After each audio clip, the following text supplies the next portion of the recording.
आज हम बात करने जा रहे हैं occurrence of alkaline earth metals की, यानी कि अल्कलाइन अर्थ मेटल्स कहाँ कहाँ इस दुनिया में पाई जा सकती हैं। सबसे पहले तो अल्कलाइन अर्थ मेटल्स के नाम देख लो। Beryllium, magnesium, calcium, strontium, barium और रेडियम है। ये सारे के सारे अल्कलाइन अर्थ मेटल्स हैं और ये फ्री स्टेट में एग्जिस्ट नहीं करते। ये सारे के सारे alkaline earth metals free state में एग्जिस्ट नहीं करते। फ्री स्टेट का मतलब क्या होता है कि ये फ्री स्टेट में, यानी कि ऐसी स्टेट कि जिसके अंदर ये एलिमेंट्स ओनली वन एग्जिस्ट करते हों इस नेचर के अंदर, उसको हम कहते हैं free state. For example beryllium, ये फ्री स्टेट में एग्जिस्ट कर रहा है, लेकिन यहाँ पर बेरिलियम कंबाइंड स्टेट में एग्जिस्ट करता है। इस स्टेट में एग्जिस्ट नहीं कर सकते। फ्री स्टेट में कैन नॉट एग्जिस्ट, लेकिन कंबाइंड स्टेट में एग्जिस्ट करते हैं, ठीक है ना। और हमेशा याद रखना कि ये हाईली रिएक्टिव होते हैं, ठीक है ना। ये जो उनसे अल्कलाइन अर्थ मेटल्स हैं ये हाईली रिएक्टिव होते हैं, इसलिए ये फ्री स्टेट में एग्जिस्ट नहीं कर सकते। रिएक्टिव का मतलब क्या होता है? फ़ौरन से रिएक्शन कर लेते हैं।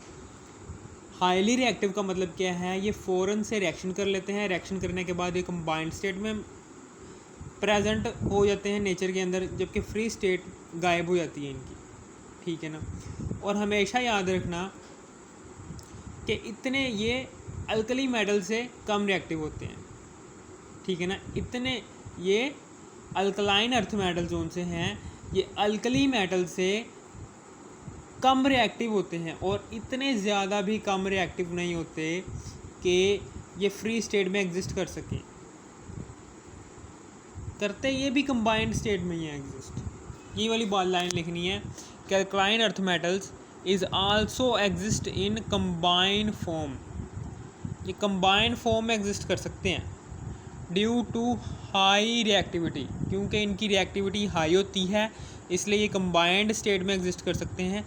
और इतनी ज़्यादा हाई रिएक्टिविटी नहीं होती कि जितनी अल्कली मेटल्स की रिएक्टिविटी हाई होती है, और इतनी कम रिएक्टिव भी नहीं होते ये अल्कलाइन अर्थ मेटल कि ये फ्री स्टेट में एग्जिस्ट कर सकें, ठीक है ना। ये पहला पॉइंट हो गया। दूसरा पॉइंट ये है कि calcium and magnesium salts are present in sea water and hard water. Calcium और मैग्नीशियम ये दोनों आयंस ये सी वाटर में और हार्ड वाटर में पाए जाते हैं। सी वाटर समुद्री पानी में पाए जाते हैं, एंड हार्ड वाटर का मतलब क्या है? ऐसा पानी कि जो कम झाग बनाए, उसको हम कहते हैं हार्ड वाटर। समुद्री पानी में पाए जाते हैं, और ऐसा पानी कि जो कम झाग बनाए उसको कहते हैं हार्ड वाटर। उसके अंदर भी कैल्शियम और मैग्नीशियम के आयंस प्रेजेंट होते हैं, ठीक है। अब आगे है जी, magnesium atom is present is the centre of chlorophyll. Chlorophyll के बिल्कुल सेंटर के अंदर मैग्नीशियम एटम पाया जाता है, यानी कि ये देखें, ये ऐसे करके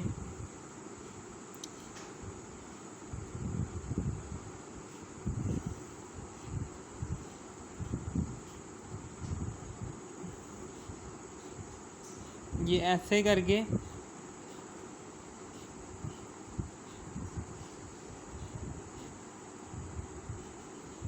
ये मैग्नीशियम बिल्कुल सेंटर में पाया जा रहा है।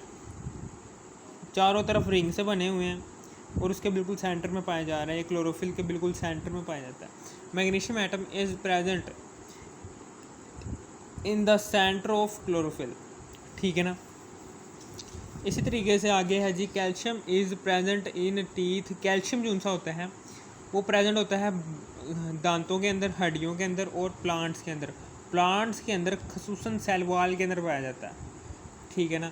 Calcium is present in teeth, bones and plants, particularly cell wall. फिर इसी तरीके से रेडियम जो सा होता है वो रेडियो एक्टिव एलिमेंट होता है। ये रेडियम क्या होता है? ये रेडियो एक्टिव एलिमेंट होता है, ऐसा एलिमेंट कि जो बहुत ही ज़्यादा रिएक्टिव होता है, उसको हम कहते हैं रेडियो एक्टिव एलिमेंट, ठीक है ना। इस एलिमेंट को हम लेबोरेटरी में तैयार नहीं कर सकते। इस एलिमेंट को हम लेबोरेटरी में तैयार कर सकते हैं, सॉरी। ये जो सा एलिमेंट होगा ना, इस एलिमेंट जो हाईली रिएक्टिव होगा, यह रेडियम हाईली रिएक्टिव है, हाईली रिएक्टिव होने की वजह से ये नेचर में एग्जिस्ट नहीं कर सकता। इसको हम लेबोरेटरी में आर्टिफिशियली रिपेयर कर सकते हैं। वही वाली बात लिखी, radium is radio active element and can be prepared artificially. हमेशा याद रखना, पीरियड के अंदर लास्ट वाले एलिमेंट्स हाईली रिएक्टिव हैं। पीरियड के अंदर लास्ट वाले एलिमेंट्स हाईली रिएक्टिव हैं, इसलिए हम उसे लेबोरेटरी में आर्टिफिशियली रिपेयर कर सकते हैं, जबकि नेचुरली वो दुनिया के अंदर एग्जिस्ट नहीं कर सकते क्योंकि वो जल्दी से रिएक्शन कर लेते हैं। ठीक है ना। अगर आपको इस वीडियो की तरह से भी थोड़ी सी समझ आ गई, इस वीडियो कर दो लाइक और सब्सक्राइब और शेयर भी कर देना। Thanks for watching me.